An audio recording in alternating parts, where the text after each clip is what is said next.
Hey, this is JT, and in this video, I'm going to give you my favorite movement for training the hamstrings utilizing only body weight. Hamstrings and glutes are an area that I see most of us neglecting or under training, and I did that myself for all of my lifting career or whatever. When I was just going to the gym lifting, I was honestly anterior front body dominant. Didn't really prioritize the glutes outside of just doing some squats. I didn't prioritize the hamstrings, and that resulted in developing low back pain over time. And so I went to chiros and doctors and all this stuff, and it wasn't until I started to get into body weight strength training, and it wasn't so much the body weight strength that improved it, in so much as it was me finally clicking that I needed to train everything as a unit and not neglect anything. And so when I started to prioritize glutes and prioritize hamstrings, my low back and hip pain started to resolve. I didn't wake up, in the morning with all these aches in that region. So I'm gonna take this to the mat. I'm going to show you this movement. And when I do this, pay attention to the way that I have a free hand. And when something's new, you wanna make sure you're engaging the right musculature and that you can mentally and neuromuscular connection wise, that you can feel the right things working. So when you're doing this, if you're not feeling that hamstring really engage, then you want to kind of shift weight and play around and feel back there until you really feel it. So I'm gonna take this to the mat and let's get to it.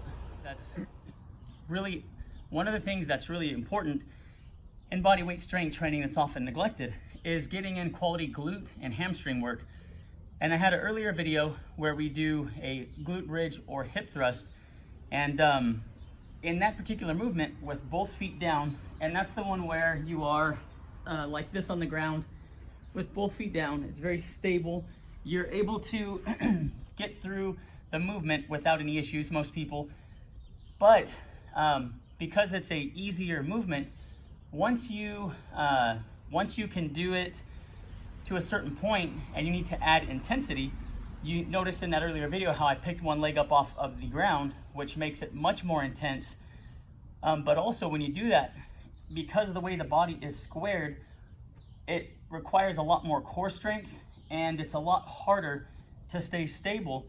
And what happens as a result of that is some people have cramping in the hamstrings, and the hamstrings get uncomfortable before they're able to get to a point in time under tension or reps where they're getting good hamstring and glute work in.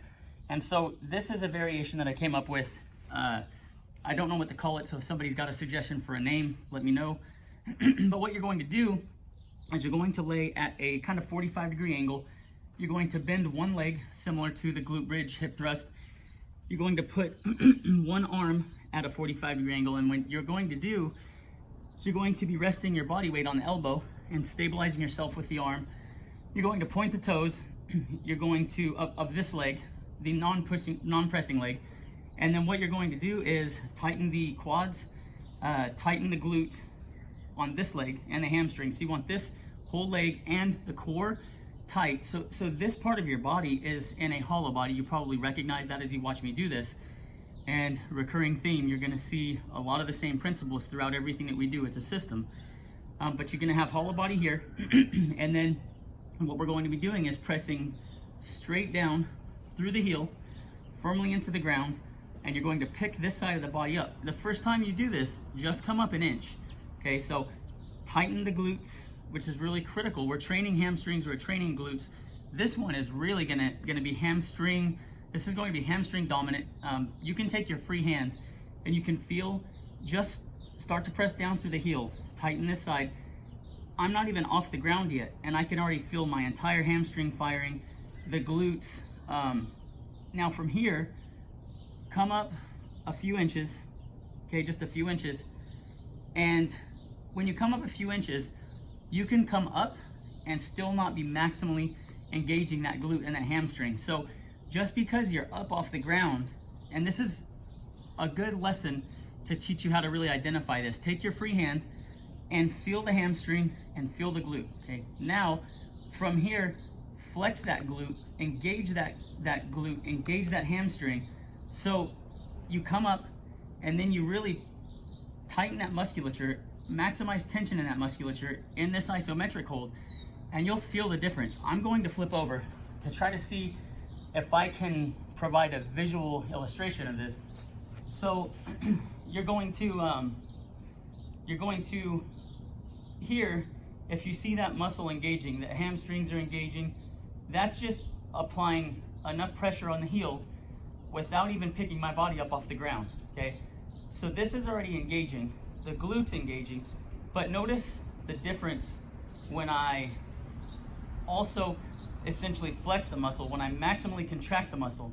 So I am up, now I'm maximally contracting the muscle. That's what you want to shoot for.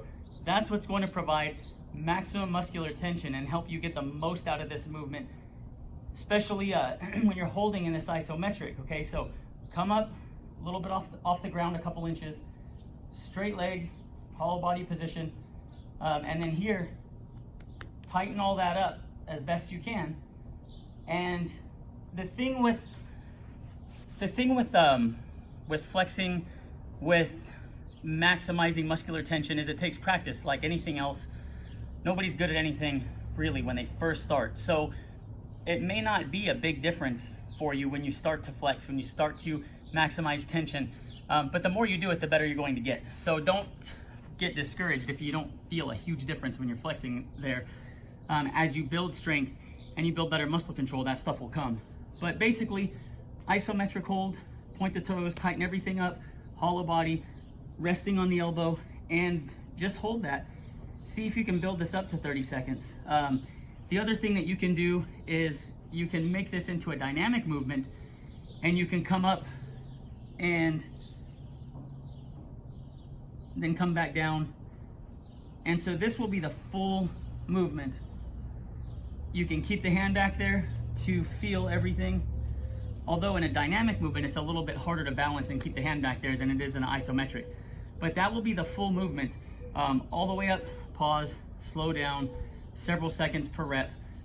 But this will build real strength and stimulate real hypertrophy in the hamstrings and in the glutes. And building hamstring and glute strength is going to go a long way towards increasing athletic performance. It's going to go a long way toward eliminating or reducing low back pain. And as you age, strong glutes, strong hips, hamstrings, those things are going to be positively associated or correlated with lower incidence of injury. You know, as people get much older, hip injuries and things like that can seriously compromise quality of life, and you're far less likely to run into those type of issues if you have strong hip musculature, glutes, and hamstrings. So definitely don't neglect building those things. Hopefully this video helped you out. If you have questions, ask in the comments below and I'll get to them as soon as I can.